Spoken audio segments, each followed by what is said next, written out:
T'as sûrement vu passer sur les réseaux sociaux que la flottille de la Liberté pour Gaza a été arrêtée en pleine mer par l'armée israélienne. Et tu te demandes peut-être si cette interception est illégale. Reste ici, on t'explique ce que le droit international dit à ce sujet. The flotilla as a story, it was like a test for Israel to see if Israel would violate international law by obstructing the flotilla.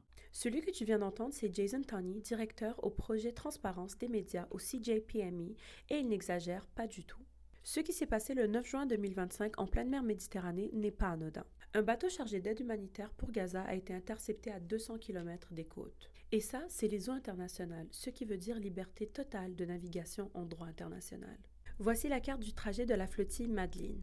Elle quitte Catane le 1er juin avec à bord des tonnes d'aide humanitaire pour Gaza. Et regardez bien où elle a été interceptée le 9 juin en pleine Méditerranée à plus de 200 km des côtes. Donc bien au-delà de toute zone maritime israélienne ou palestinienne. Regardons ensemble ce que dit la Convention des Nations Unies sur le droit de la mer.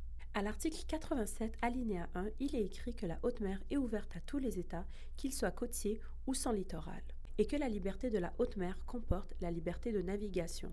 Et aussi, à l'article 89, il est écrit qu'aucun État ne peut légitimement prétendre soumettre une partie quelconque de la haute mer à sa souveraineté. Cette convention, c'est du droit coutumier, c'est-à-dire qu'elle s'applique même si un État n'a pas ratifié la convention. Donc oui, intercepter un bateau à 200 km des côtes, c'est illégal. Et ce n'est pas la première des violations documentées. Parce qu'en interceptant un navire humanitaire dans les eaux internationales, Israël n'a pas seulement violé le droit de la mer, il a aussi enfreint au moins 5 autres conventions ou résolutions internationales. Donc maintenant, regardons ensemble la 4e convention de Genève qui protège les civils et garantit le passage de l'aide humanitaire pendant un conflit. Quand un navire transporte des soins, de la nourriture, de l'eau et qu'on l'empêche de passer, c'est une violation claire. Donc, quand Israël intercepte un navire chargé de lait pour bébé, d'eau potable et de matériel médical à destination d'un territoire qu'il occupe militairement, il viole ces deux articles fondamentaux, soit l'article 23 et l'article 55.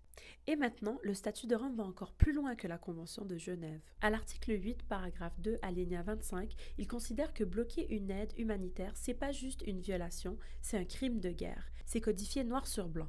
C'est patouille encore d'autres conventions internationales qu'Israël a violées en arrêtant la flottille. On vous en parle dans la partie 2 et on vous donnera des nouvelles de l'équipage. À tout de suite!